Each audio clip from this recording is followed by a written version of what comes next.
पप्पा,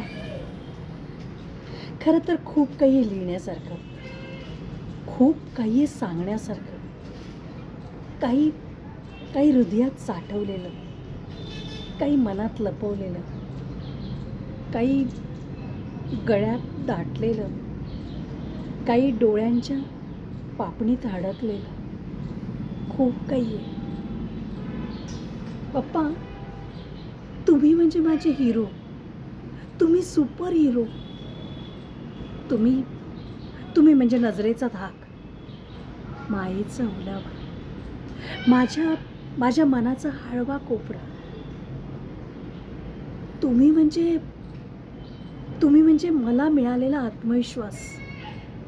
तुम्ही म्हणजे माझं माणुसकीवरचं प्रेम, संस्कारांची शिदोरी. नेहमी नेहमी माझ्या पाठीशी असणारा, जाणवणारा हात. सतत सतत असणारी माझी सोबत. पप्पा, खरं तर खरं तर तुम्ही खरं तर तुम्ही म्हणजे शब्दात न मावता येणारं, माझा हात न पोहोचू शकणारं माझं आकाश. लव्ह यू पप्पा.